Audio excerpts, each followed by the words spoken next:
How's it going, everybody? Welcome back to another episode of the Creators Process. As you know, my name is Jaden, and right next to me, I have Evangeline. How are we doing today? I'm doing very well. Thank you for having me for an interview. That's okay. It's my pleasure. It's my absolute pleasure. As you know, I went to see one of your performances back in Bar Pigalle, Yes. which was nearly... How long ago would have that been now? That's a couple of months.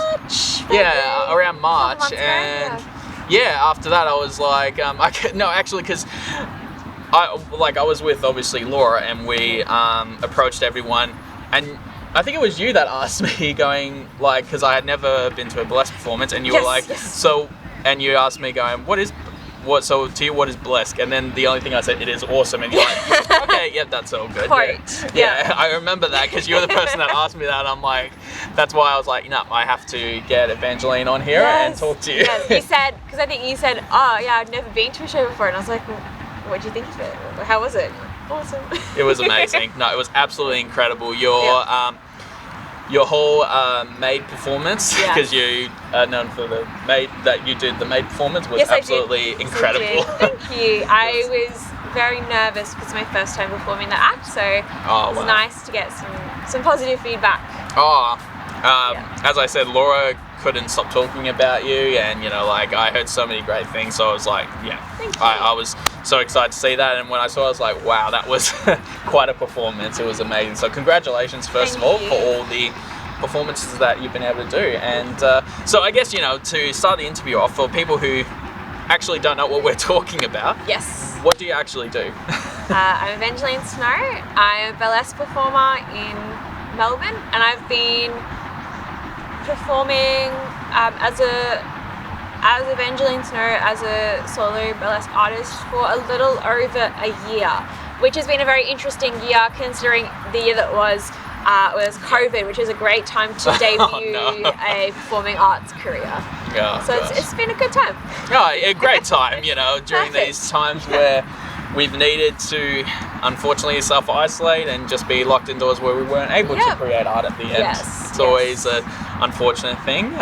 So you said you started a year ago. So what was why did you want to become a burlesque performer? What was the initial thought of why you wanted to get into it? So I've always been really creative. I've always loved anything kind of sexy and glamorous, and I've always loved burlesque.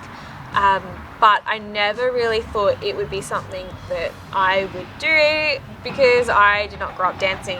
I did not grow up in the performing arts, and I never thought that I would be on stage taking my clothes off and dancing around in pasties and a G-string. But then I moved to Melbourne, didn't know anyone, and I thought I need to have a hobby to make some friends. So I thought signing up for a dance class just socially at a studio called Maison Burlesque, which is amazing if you're interested in burlesque and haven't had the fortune of having a little dabble. If you're in Melbourne, I recommend going and checking it out and doing a class. I'll leave a link to that. Yeah, it's a really great school, and then I made so many friends and I had such a great time, and then I just loved it so much, and I was like, I can't just do this once.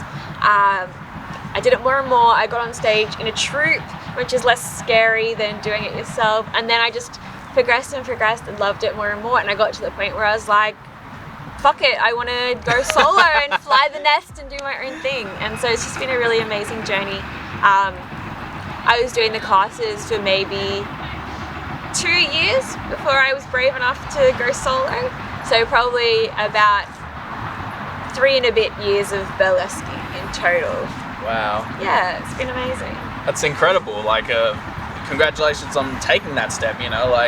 Some people, as we were talking, sometimes are afraid to take that initial step, but with you, you're just like, you know what, I'm gonna just do it. I was scared. Yeah, I know, we all are very scared when we do that, but you took that initial step going, you know what, I'm not gonna be scared, I'm just gonna do it, Fuck it. Yeah, exactly. And I'll ask you, as you said, you could have never imagined you'd be the person to go on stage and... Can I swear as well? Oh yeah, go for it. Okay, good. I've been swearing this whole time. So yeah. No judgment.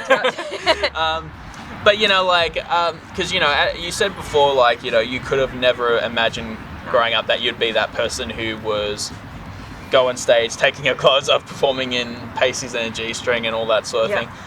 Was when you started doing burlesque, was it like in your mind, were you comfortable like with the idea of nudity and all that sort of thing, or was it something that you kind of had to get yourself used to doing? I have always loved being naked, and I love any excuse to sort of dress up and get in a costume. It was the idea of doing it in a platonic setting, like in a dance studio or sort of anywhere outside the bedroom. That was a little bit new to me, and even just dancing, learning choreographed dancing and feeling ridiculous and like I wasn't getting the moves, and then staring at yourself in the mirror. And yeah, for a while I was really self-conscious, but then I just realized that no one cared and everyone was just having a great time. And I remember actually in my first class feeling so terrified and beating myself up and saying, oh, I'm not good enough and I'm doing this wrong, I'm doing that wrong, and I don't know how to dance, and I don't know this, I don't know that. And then like maybe a year or two later, someone was like, you used to be the girl that I watched, and I was like, oh, I'm not as good as her, I can't do this right. I was like, the whole time I was thinking the same thing about myself. Like, we're all just beating ourselves up, and we just don't need to, because we're all comparing ourselves and our own worst critics. And once I sort of realized that it was just in my head, and I didn't need to beat myself up like that, and just gave myself permission to just have fun and relax and not take it too seriously, I think after that I really started to hit the ground running. And just enjoy yourself at the end. And, you know, like as you said, you know, I think we're always going to be our worst critic when it comes to, you know, I think for me, that's still what I'm trying to learn, to not be my own worst critic, you know, because we're so hard on ourselves. And then, you know, when we're talking to other people, they're like, why are you being so hard on yourself? You know, you're actually not as bad as you think you are, you know, you're actually amazing and all that sort of thing. And, you know, when you said that you were trying to find a place where you can perform and feel comfortable performing in, like, you know, at the end, when it comes to a lot of the arts, when it comes to live drawing, burlesque performing, you know, people are not, you know, thinking at the time going, oh, this person's, you know, half naked, this person's naked, because, you know, they're more actually admiring the art form and going, you know, they're like watching the person performing, they're just like, you know, like they're just more like, how the hell can they, you know, like how do they do that, you know, like how are they, you know, that's amazing, you know, and they're just more in awe about like what the person's doing. And, you know, I think that's what's amazing about the community, is that, you know, we're part of a community where you don't think, like, initially you don't have the initial thought going, oh, okay, this person's naked, why are they doing, you know, that sort of thing. You're like, you kind of get weirded out, and then it's more like, you know, as you said, people are more in awe going, oh my gosh, that's amazing. You know, like when I was watching the performance, I was like, oh my gosh, like how do those people do that? Like I was like, how, like some of the moves that people, and the way that you guys perform to the music, that takes a lot of work, you know, performing it to the beat, performing it, you know, timing. And, you know, it's like, for me, like I was saying to Laura as well, going, the one thing that amazes me is that you're able to time yourself with the beat of the music, and, like, you know, and that in itself is hard. It would be very hard. A lot of burlesque performers aren't from a dance background, which is something I found really welcoming about it. There's definitely technical dancers, and it's a huge help if you have that skill set, but it's not a roadblock to getting involved. There's not really any roadblocks to getting involved. It's really diverse in terms of body types, ages, gender expression, whatever you want to do, whether you're funny, whether you're serious, whether you're political, whether you're sort of dark and moody, whether you're just really sexy and erotic. There's room for everyone and anyone, and I love it. And I found, for me, when going back to what we were talking about before with being your own worst critic, one of the best things about burlesque is you're getting on stage, and it's completely different when you're in the studio in a class and watching yourself and comparing yourself to others and beating yourself up. But then once you get on stage and you're doing the exact same thing, but to an audience of 300 people that are screaming and cheering and loving you sick, how can that not put a smile on your face? How can that not make you feel good about yourself? And just seeing everyone light up and be loving what you're doing, even if maybe in my head I wasn't loving what I was doing, seeing that amazing reception from the audience, I came away being like, hell yeah, I can do this. I just did it and everyone liked it and I thought I was garbage, but no, like the audience loved it, and then that was really validating. And I think it was having my first live performance. I wasn't sure about burlesque up until then. Yeah. And then you get the adrenaline rush that you can only really get by being on stage. That sort of live performance. Butterflies transforming into fireworks, transforming into, laughing backstage with your friends and celebrating with champagnes post-show. It's pretty addictive. Oh. Yeah.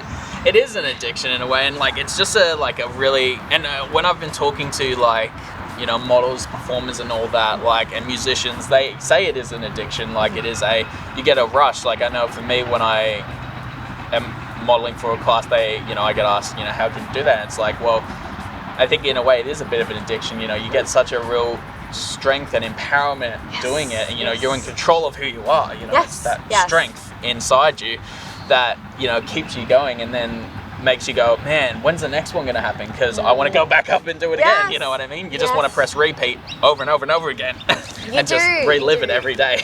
And I find one of the things that's so rewarding around performing via Maison Burlesque, seeing other people who I see my earlier self in. Like I see people be so nervous, and I'm cheering them on. I'm like, you're gonna be amazing. Everyone has to, have their cherry popped, so to speak, their first time getting on stage. Yes. And you get nervous, but that's what makes it so exciting and thrilling. And just seeing the transformation of that whole process, to then seeing some really polished professional performers like come out of it like a year later and be smashing it and going out into the world and doing their own thing. I just see them sort of metamorphosize and see these beautiful butterflies emerge. I'm actually, after we filmed this, going to go check out a solo show for some students, and that's one of my favorite shows, seeing other people put themselves on stage as a solo performer for the first time ever. Like it's funny, I see some of my friends and they're getting down to their knickers and nipple tassels and being so sexy, and I'm just like sitting there in tears like, I'm so proud. Yes, shake your ass, I love it. And it's weird that I have such like this emotional response to it, but I'm just so proud.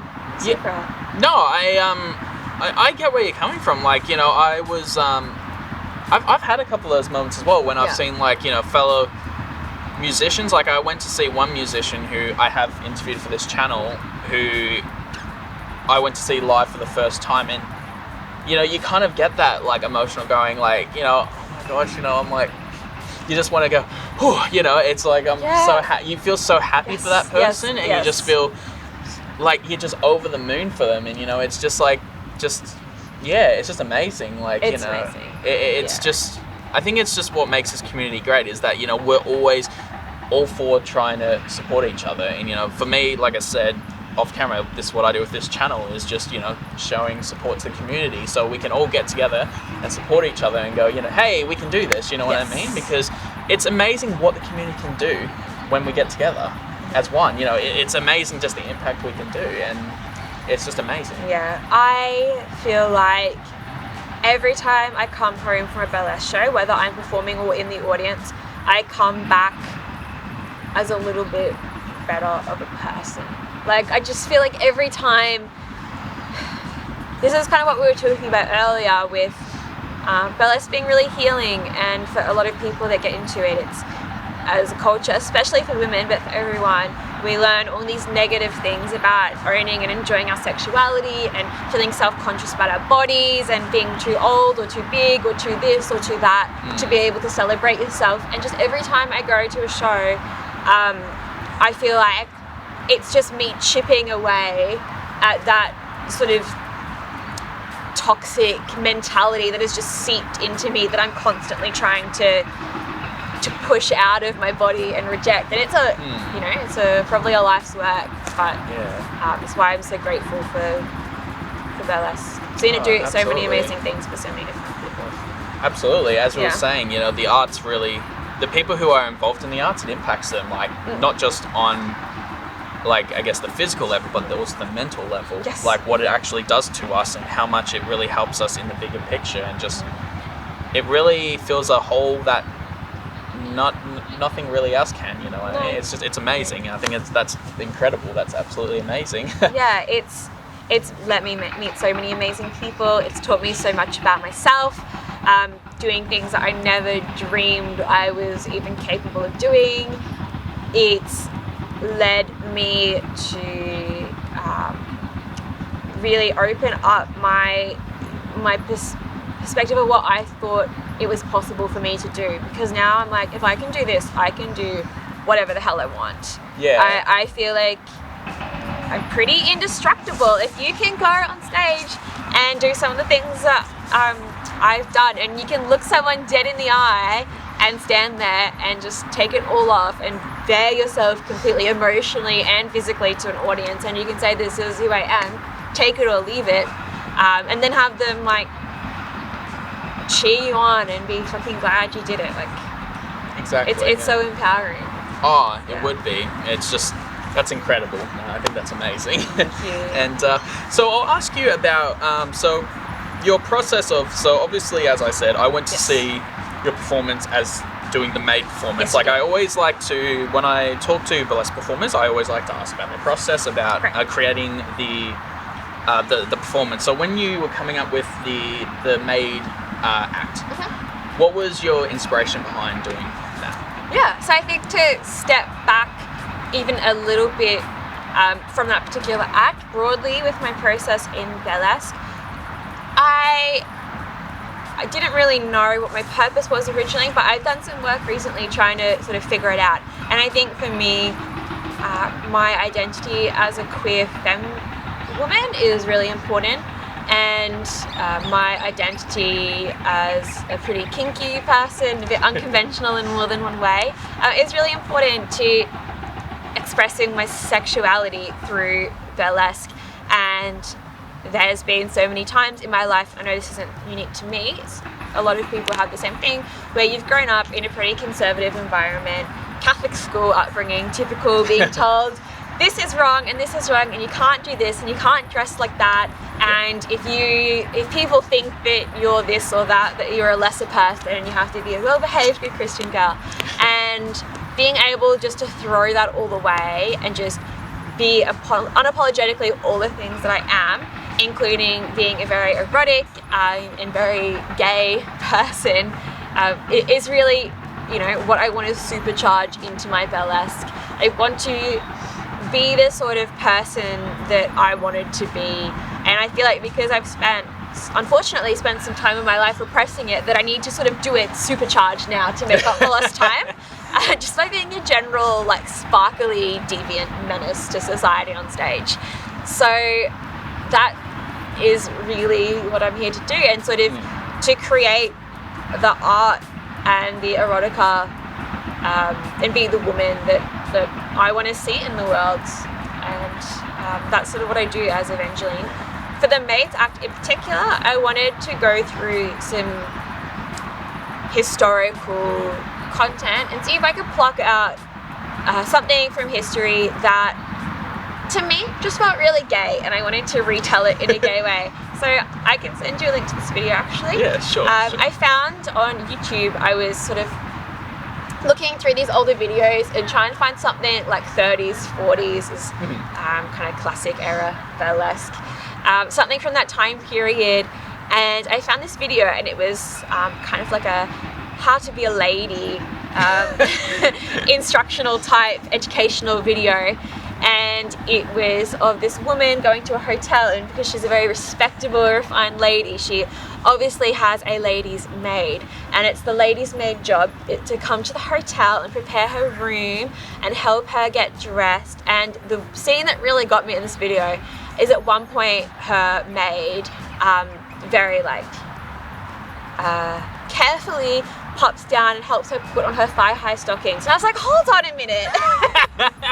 Her maid? Really? Just because, yeah, I'm sure that's all they were getting up to. And I was like, I have to do something with this. So I was just really interested in that character and that sort of behind closed doors secret life of a respectable lady who maybe had a bit of that repression. And sort of exploring that dominant, submissive, secretive, vintage, queer sort of character. So that's sort of where I developed into my Ladies' Maid Act. That's where it came from.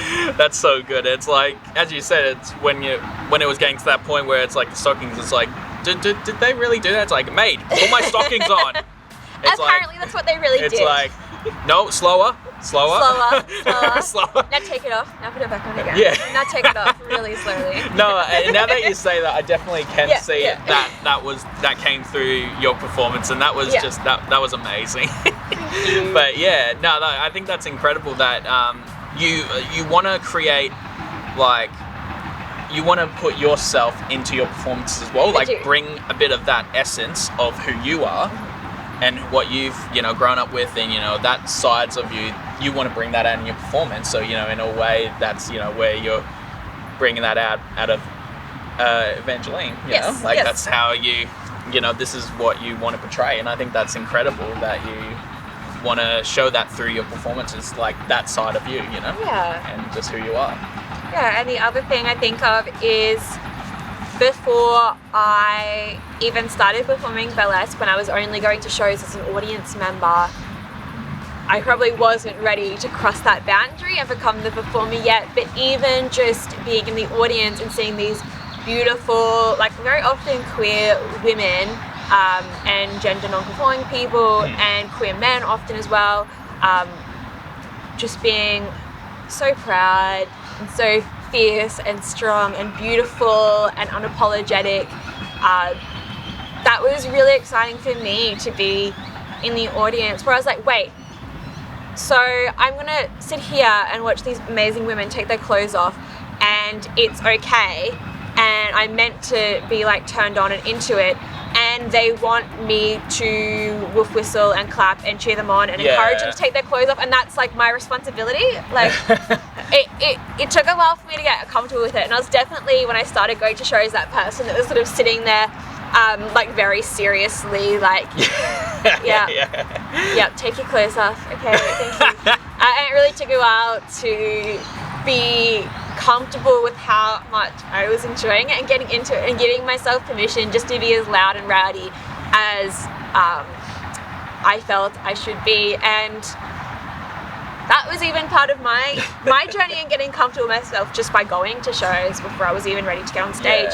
So I hope when I perform, there's maybe someone in the audience that's doing a little bit of that themselves, and if I can make someone feel a bit more comfortable in their sexuality, or just being unapologetic and taking up space, and if so, someone can see me doing that, and then a little bit of them is like, if she can do it, I can do it too, and then maybe if not burlesque, then in whatever way they take that into their life. That's so exciting for me. That's amazing, and it's so funny because I like the way that you said from your first one performance, the way that you were, that was the first time I was at one. I was the exact same as well. I was like going, what's going on here? I don't understand why people are doing this. Like, and I had, as I said, I had my friend explain to me going, oh no, that's okay. And I'm like, are you sure? Like, I was just like going, are you sure this is okay? Like, I'm not, you're just kind of at that point going, are you sure? Like, because we're usually told not to do this in life, but in this area, it's like, oh no,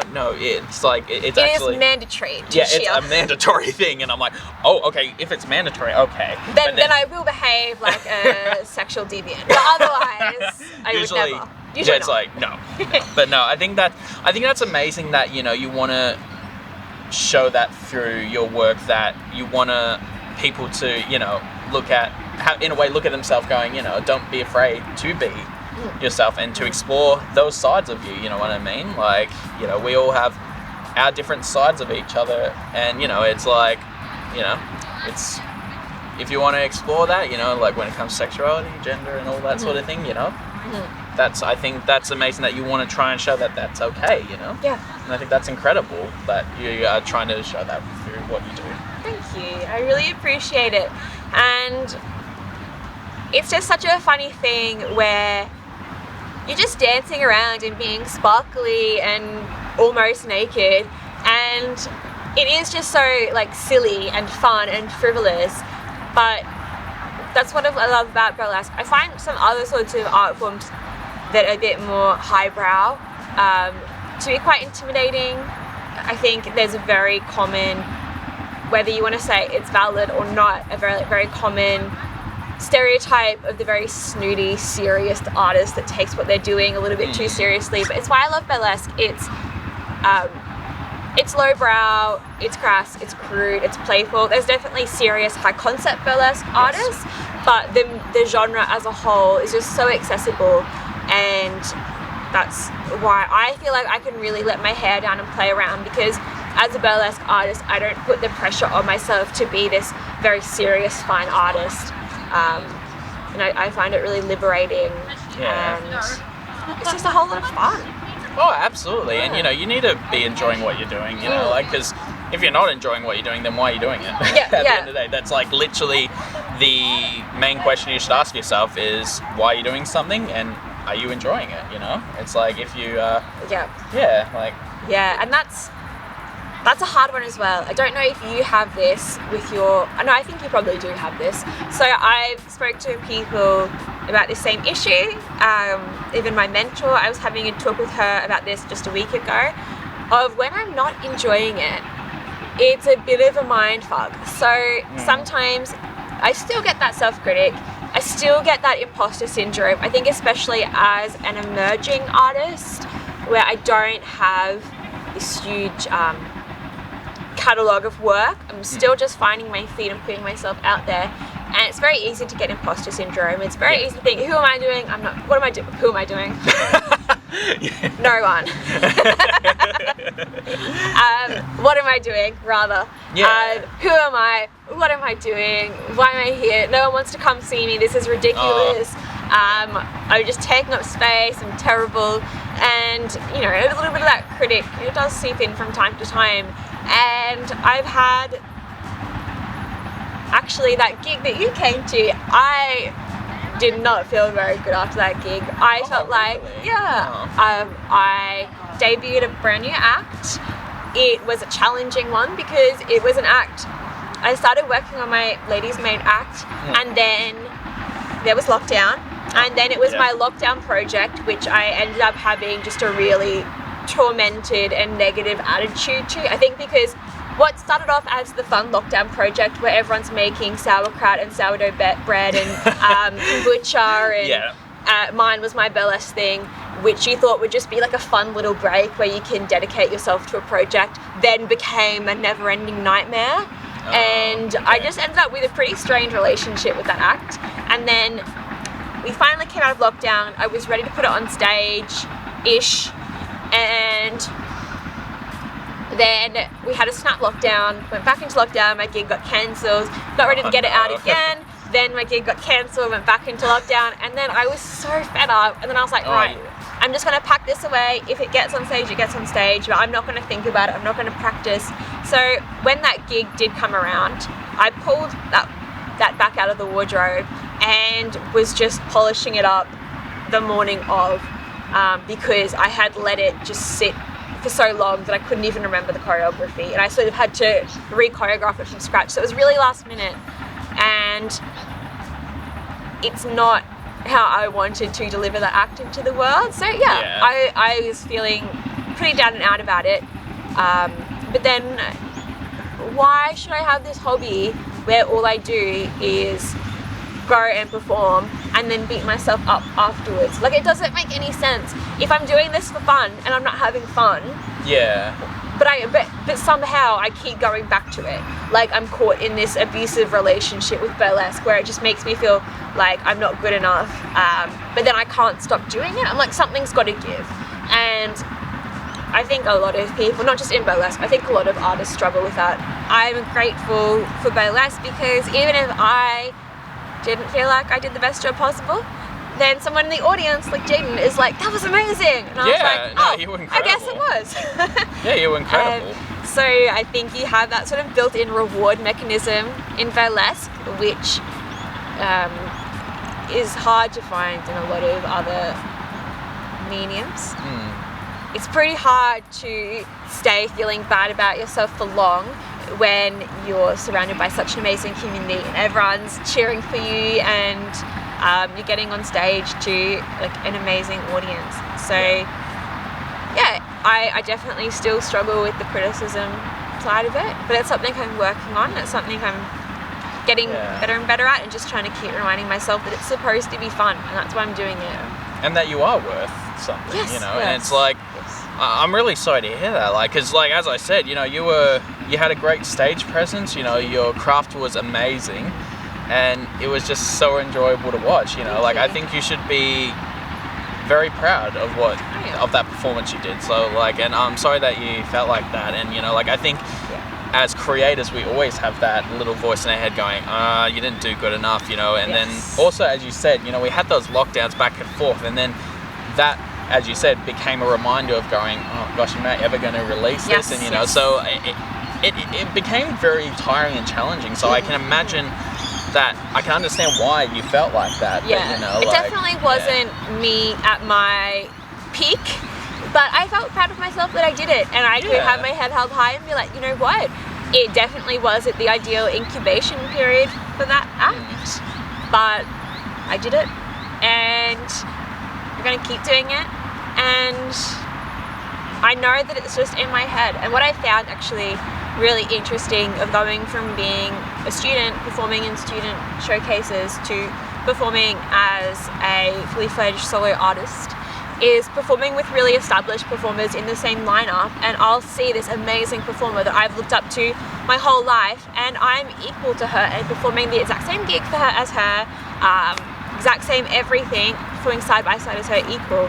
And then I'll see her, usually her, not always her, but tends to be women, come off stage, and I'll be blown away with their performance, and I'll go, oh my god, you were so amazing, and then they'll go, I was shit, I was terrible, I hated it. No. And it sucks to see, but I found that really validating, and it's helped me realize, hey Evangeline, you're not as bad as you think you are. And it's helped me with some of that negative self-talk to kind of see even the people that I look up to and idolize have those same doubts. Yeah. And I know if they were badass and they don't believe it, then I was probably badass too, and I just don't see it. And we all go through that, and absolutely, that's what I'm telling myself now, to keep it positive, and it's working pretty well. Yeah, absolutely. And you know, I think it is always good, that validation, when you hear that. In a way, obviously it does suck to hear that people do have those, you know, self-doubts, but then it also is validating to know that you're not by yourself when you go through that. But then in a way, it's like we can all support each other and say, you know what, you're worth it, you were really good, you know. Yes. You need to stop doubting yourself, because you know, the more that you get told that, the more you go, as you said, you go like, the more you start to go, actually, you know what, I am worth it, you know, I am doing good, I need to stop doubting myself, you know. I've had all these people around me saying, like, as you said, Evangeline, I don't know what you're talking about, you are amazing, like you need to stop doubting yourself, you know. You have so many people supporting yourself, and you know, that's one thing that I'm still trying to learn myself, you know. It's hard. And it's just, and just know that, like I said, and myself, and you know, the people who are watching, the audience and all that, like, will definitely be there every step of the way, you know, supporting you through that. Thank you, I appreciate it. And I don't mean to sound too negative. I absolutely love performing, and I'm so proud of myself and have the best time. I guess I just like to shatter the illusion a little bit when people see burlesque performers getting up there and being so glamorous in these incredible costumes and just oozing confidence and looking like they were born to do it. And it's really easy to say, oh well, that's like a different breed of human, and that could never be me. They're like that and I'm like this, and I could never be one of those people. And it's like, no, the burlesque performers are just as critical as everyone else. Like, everyone has their hang-ups, and everyone has their self-conscious things that they struggle with. It's just a matter of pushing through it and deciding to do it anyway, and to celebrate yourself even when it's hard, and being able to practice that and to stick with it has been an amazing lesson that I've got. And we're all on the same level when it comes to that. And I think that's well put. I could have not put it any better. And so I guess I'll ask for a final question. Yes. So what would you say for people who are watching who are thinking of doing burlesque performing or anything like that? What would you like to say to those people who want to take that step? What would your message be for them? If you're thinking about doing it, then just do it. If you want to do it, life's too short to have any doubt. And if your reason for not doing it is that you're not good enough or what will people think of you, hopefully you've already heard in this chat that so many performers go through the exact same thing, and it's never stopped us, and if it doesn't stop us, it shouldn't stop you. And I want to see you on stage. I can't wait. Give it a go. Absolutely. No, could not put it any better. I think that's good. You know, let's support each other through this time, you know, and support each other's dreams. Yes. I think you've done it. Thank you. And so, Evangeline, I want to say thank you so much for taking the time out of your schedule today to come onto this channel and talk to me about your process as a burlesque performer. And yeah, I look forward to seeing more future performance by you. And you know, we're talks in doing a shoot together, so yes, I look forward to that for a few collaborations coming up. And yeah, so thank you so much. My pleasure. It's been really lovely to get to know you a bit and be interviewed, and yeah, I can't wait to keep working together. Absolutely, it's going to be amazing. Yeah. And so everyone watching, I want to say a huge thank you for watching today's episode of The Creative Process. If you want to check out Evangeline's work, I will leave links to everything that she does down below. If you're in the area and you're seeing that she's performing, go and support her. Go and see her amazing performances. She's got some really cool stuff coming up. And as I say with every episode, let's keep supporting the local community. Let's support artists, buy prints, go and see performances, you know, donate money to their coffees and all that sort of thing. Just let's keep the arts community alive. Because, you know, at the end of the day, as I've said in so many videos, and that my friend said to me, once we stop the conversation stops right there. And that's when it ends, you know? So let's keep that conversation going. Let's keep the support going. Thank you so much for supporting this YouTube series as well. I am so grateful for it. And yes, thank you for supporting the artists and all the people who I've been able to interview. And yeah, so please go and support Evangeline, and yeah, comment, like, and subscribe. And I will see you in the next episode.